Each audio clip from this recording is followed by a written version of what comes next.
అందరికీ నమస్కారం. Welcome to Prajeshwaran TV. నేను మీ గణేష్. ఈ ఈ మధ్య కాలంలో కొన్ని సోషల్ మీడియాలో గానీ అండ్ వాటెవర్ బయట విషయాల్లో గానీ కొంతమంది పాస్టర్ల మీద చాలా అభియోగాలు మనం వినపడతా ఉన్నాయి. అది వాస్తవమా, అవాస్తవమా అని తెలిసేలోపు అది వాస్తవం అయితే ఈ పోలీసు వారు చట్టరీత్యా చర్యలు తీసుకుంటం జరుగుతుంది.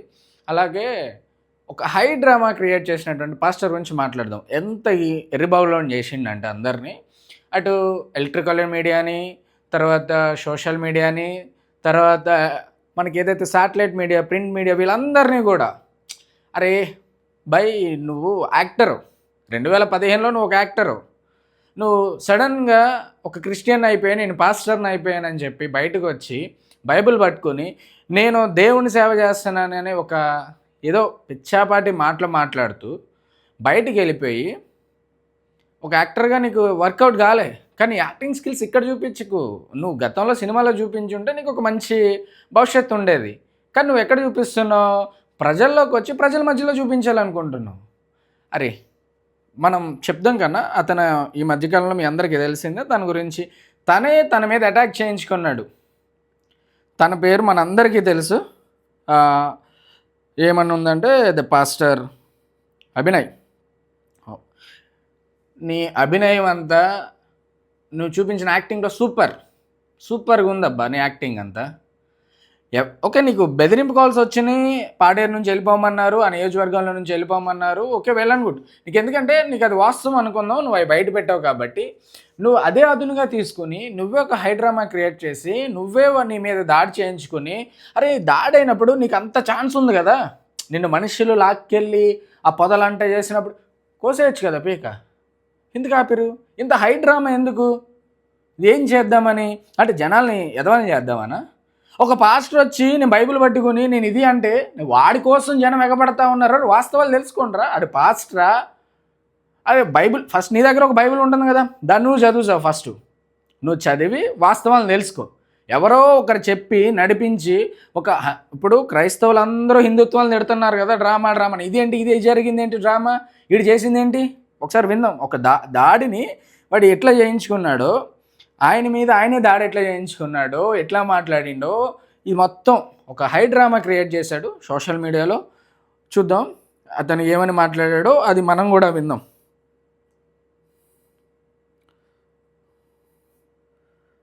ఉండిగడ్డ దాటిన తర్వాత ఇంకొంచెం ముందుకొస్తే క్రేన్ తో కొండను దోవిన మట్టి కనపడింది. ఆ మట్టి కాడి నుంచి ఇంకొంచెం ముందుకొస్తే లెఫ్ట్ సైడ్ మట్టి రోడ్డు కనపడిద్ది లోపలికి. ఆ మట్టి రోడ్డు లోపలికి వెళ్ళండి.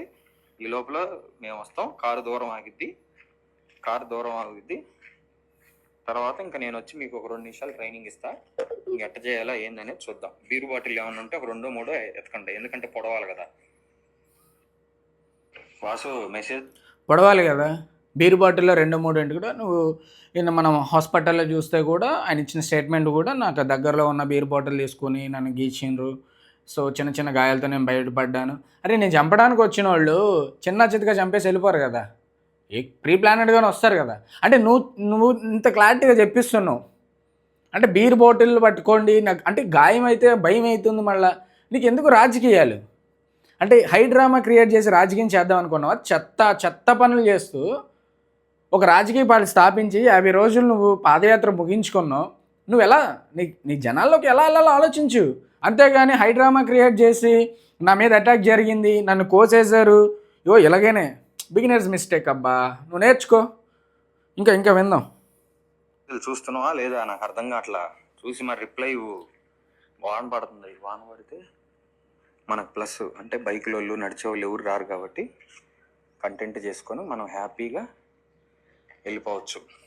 అది కంటెంట్. ఇదేమన్నా యూట్యూబ్లో అప్లోడ్ చేసే ఏమన్నా కంటెంటా ఇది? లేకపోతే నువ్వేమన్నా సోషలిజం మీద ఏమైనా మాట్లాడుతున్నావా? ఇదేమైనా కంటెంటా? లుచ్చా పాస్టర్, ఒకసారి ఆలోచించు.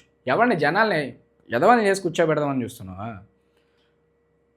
నీ రాజకీయ స్వలోభాలు ఇలా కాదు, రాజకీయానికి ఇలా రాకు, ఈ బిగినర్స్ మిస్టేక్స్తో రాకు. నేర్చుకో. యాక్టింగ్ స్కూల్స్కి వెళ్ళి నేర్చుకున్న స్కిల్స్ అన్నీ ఎక్కడ చూపించుకో. ఇంకా బాగా నేర్చుకో యాక్టింగ్.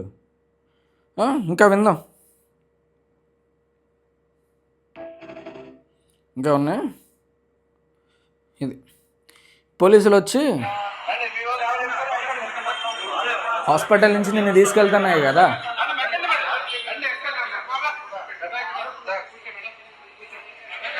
నీకోసం మాట్లాడినటువంటి సోషల్ మీడియా వాళ్ళని అండ్ నీకోసం మాట్లాడినటువంటి ఎలక్ట్రికల్ మీడియా వాళ్ళని అలాగే సాటిలైట్ ఛానల్స్ని వాళ్ళందరూ ఎంత ఆల్రెడీ ప్రవీణ్ పగడాల గారి విషయంలో ఏదో జరిగింది, మర్డర్ జరిగిందా, యాక్సిడెంట్ అయిందా అని తెలియక వాళ్ళందరూ ఉన్న ఈ సిచ్యువేషన్స్లో నువ్వు ఒక మంచి హై డ్రామా క్రియేట్ చేసి ఒక స్టఫ్ ఇచ్చావు.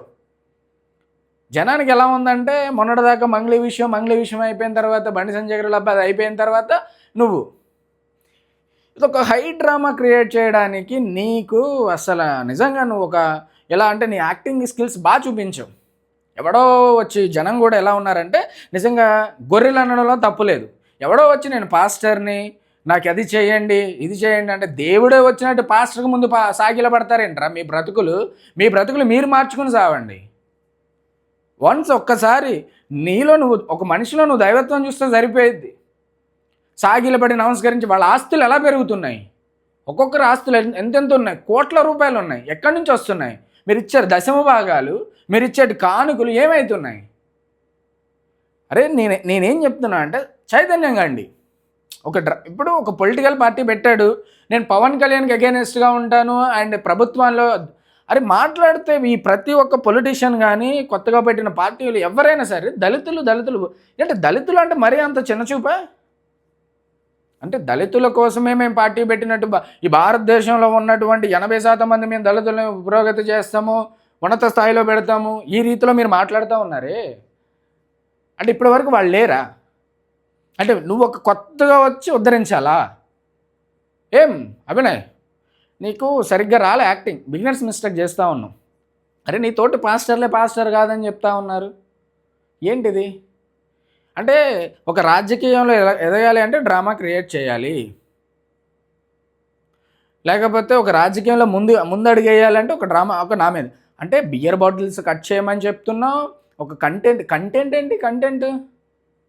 కంటెంట్ అంటే ఇప్పుడు మనం ఏదన్నా సోషల్ ఇష్యూ మీద మనం మాట్లాడి ఇది చేయకూడదు అది చేయాలని చెప్పేదాన్ని. ఇప్పుడు నువ్వు ఎవరిని జనాల్ని ఎర్రపప్పలు చేయడం తప్ప దేనికైనా పని చేసావు నువ్వు?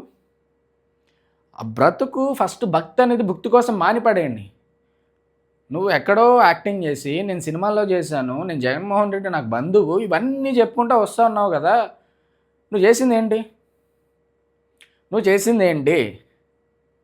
ఈ బిగినర్స్ మిస్టేక్సా? అరే ఒకసారి ఆలోచించు. ఓట్లు అడగాల్సిన పద్ధతి ఇది కాదు. ఎంతమంది ఎదవలు అయ్యారో తెలుసా నీకోసం మాట్లాడిన ప్రతి ఒక్కడు? ఏం మాట్లాడుతున్నారు, ఏం చేస్తున్నారు అసలు? మీ కుటుంబాల దగ్గరకు వచ్చి నేను పాస్టర్ని, నాకు బైబిల్లో చందా ఏంటంటే మీరు డబ్బులు పెడతా ఉన్నారు కదా, ఫస్ట్ అది మానుకోండి. ఒక లేనోడికి ఒక ముద్ద అన్నం పెట్టండి, దేవుడు మిమ్మల్ని చూస్తాడు. మరి ఒక వీడు వచ్చేసి నేను పాస్టర్ని, నేను మైక్లో పెట్టుకుంటాను, నేను యూట్యూబ్ పాస్టర్ని, ఇంకెంతమంది? అంటే ఒక ప్రవీణ్ పగడాల గారి ఇష్యూని పట్టుకుని దాన్ని ఎంత దాకా సాగదీస్తున్నారంటే ఇప్పుడు నన్ను చంపేస్తారంట అని ఒక హైడ్రామా క్రియేట్ చేసి మీ మీద మీరే దాడి చేరుకొని ఇటు హైందవుల మీద ముస్లిమ్స్ మీద మళ్ళీ వాళ్ళు కొట్టుకుని చావాలి. ఇక ఆంధ్రప్రదేశ్ మీకు మంచిగా ఉండడం నచ్చట్లేదా పాస్టర్స్? మీరు ఏం చేస్తూ ఉన్నారు ఈరోజు?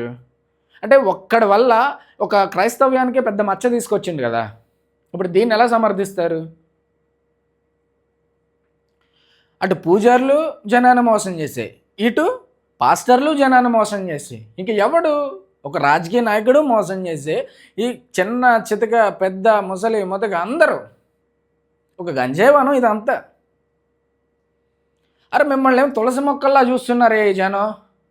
ఒక డ్రామా క్రియేట్ చేయడం ఏంటి అసలు?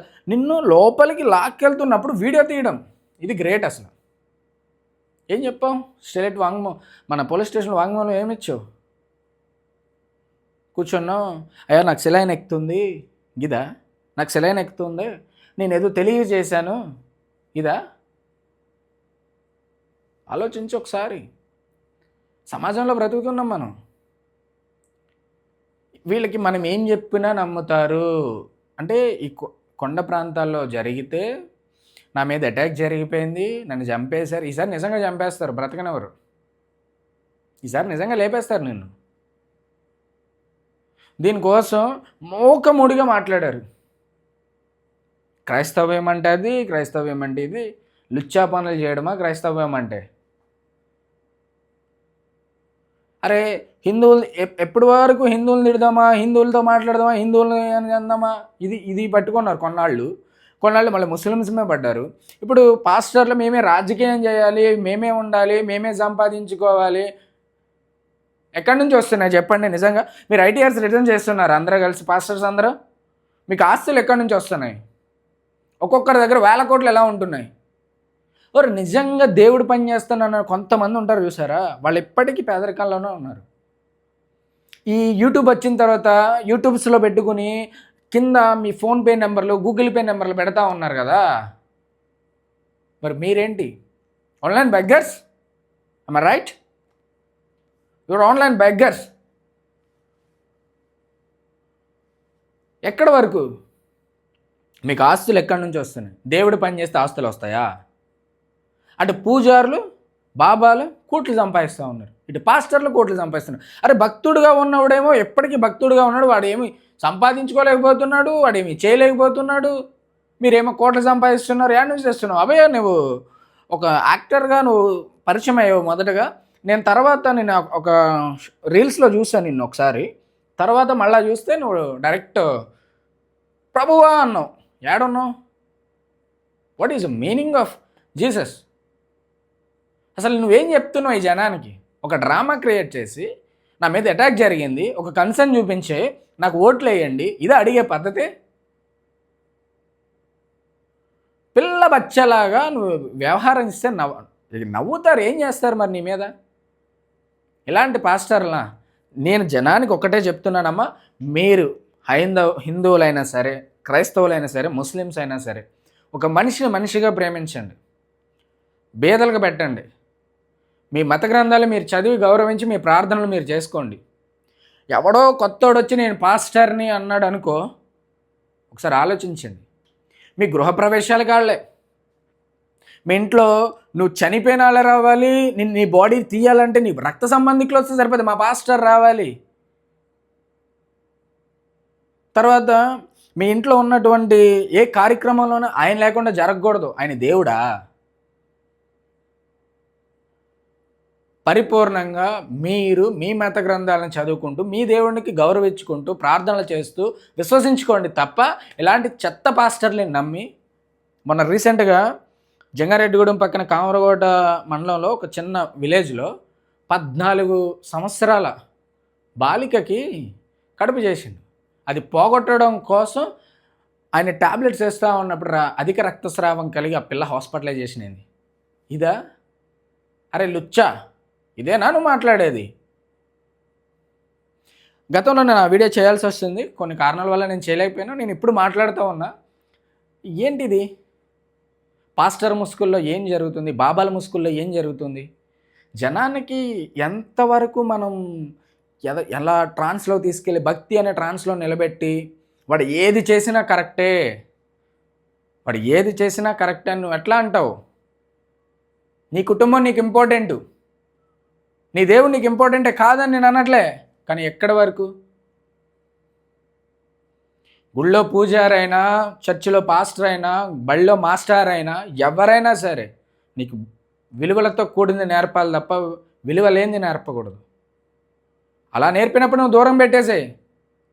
అరే 14 సంవత్సరాల బాలికలు ఏముంది? మీ తల్లిదండ్రులకి, పిల్లలకి నేను ఒకటే చెప్తున్నా, మీ మీద ఒకటి అజమాయిషి చేయాలి అంటే మీరు అడ్వాంటేజ్ ఇవ్వబట్టే. ఒక్కసారి ఆలోచించండి, మీ జీవితాలు మీరు కట్టుకోనండి. అంతే తప్ప నాకు ఆ పాస్టర్ చెప్పాలి, లేకపోతే ఆ పూజారి మంచి రోజు కాదన్నాడు, లేకపోతే ఆ పూజారి చెప్పాలి, లేకపోతే ఏగో ఆ దర్గాకి వెళ్ళాలి, ఇది వద్దు. మిమ్మల్ని మీరు నమ్ముకోండి. మిమ్మల్ని మీరు నమ్ముకొని మీ దేవుడు ఎవరైతే ఉన్నారో దాన్ని ఆరాధించండి. ఈ పాస్టరు విన్నారు కదా, మట్టి తీసే క్వారీల దగ్గరికి రా, వర్షం పడేటప్పుడు ఎవరు రారు, అలాగైతే ఒక డ్రామా క్రియేట్ చేయొచ్చు, మనం కంటెంట్ తీసుకుని వెళ్ళిపోవచ్చు. కంటెంట్ తీసుకుని వెళ్ళిపోవచ్చు. నిజంగా కిల్లర్స్ అయితే నేను ఆ క్వారీ గోతిల్లోనే బొబ్బ పెట్టేవారు. దీనివల్ల క్రైస్తవ్యానికి ఎంత మచ్చ వచ్చిందంటే చాలా మచ్చ వచ్చింది. ఈ భారతదేశంలో చాలా వరకు క్రైస్తవుల మీద దాడులు జరుగుతున్నాయి. మరి దీన్ని ఏమంటారు? ఒక డ్రామానా? అంటే ఎంత అరే నీకోసం బిగ్ టీవీ మాట్లాడింది, ఆర్టీవీ మాట్లాడింది, సాక్షి, ఈనాడు అందరూ చెప్తే మొత్తం పాస్టర్ మీద జరిగిన అన్యాయమైన దాడి సోషల్ మీడియాస్, తర్వాత యూట్యూబర్స్, తర్వాత యూట్యూబ్లో నడిపే ఛానల్స్, వీళ్ళందరూ ఏం వేసావు అబ్బాయి, నీ యాక్టింగ్ స్కిల్స్ ఇక్కడ చూపించావు, అక్కడ చూపించుంటే బాగుండేది. ఇక్కడ చూపించావు, అక్కడ అవకాశం రాలే, ఇక్కడ అవకాశం వచ్చింది. బ్రతుకుతావా నువ్వు నిజంగా చంపితే నిన్ను?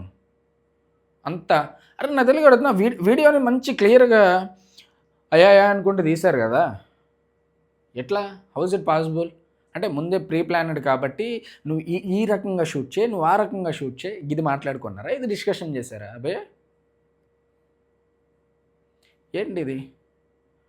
మనం ఎటు వెళ్తున్నాం, సమాజాన్ని ఎటు తీసుకెళ్తున్నాం, మనకంటూ ఒక బాధ్యత ఉంది. ఆ బాధ్యత రహితంగా మనం ఎందుకు ప్రవర్తించాలి? బాధ్యతాయుతంగా మనం ప్రవర్తించాలి కదా. సో ఇది కదా నీకు కావాల్సింది, ఇది కదా నువ్వు నేర్చుకోవాల్సింది అబ్బాయి. నీ హైడ్రామా పనులు ఆపి ఇకనైనా మారు, ఎదవని చేయడం మానే. ఈ వ్యవస్థలో ఎవరైతే ఉన్నారో అందరికీ కూడా పర్సనల్గా నేను ఈ వీడియో తరపున చెప్పేది ఏంటంటే, వీలైతే సాయం చేయండి, అంతే తప్ప ఒక నెక్కి తొక్కుదాం, వాడి ప్రవర్తన మార్చి. ఓకే, నేను నమ్ముతా చాలా వరకు. అంటే ఎందుకంటే క్రైస్తవంలో చాలా వ్యక్తులు మారారు. నువ్వు అలాగే 2015లో మారారు అనుకున్నారేమో, కానీ నువ్వు ఒక యాక్టర్గానే ఉన్నావు. ఇంకా ఓ రియాలిటీని పోనే నటించకండిరా.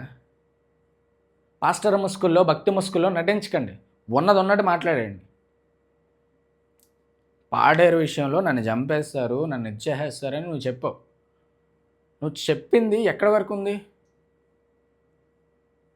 నేను చెప్పిన 1 వీకే ఒక అడ్వాంటేజ్ నాకు దొరికింది, నేను ఏదేం చేసేయచ్చు.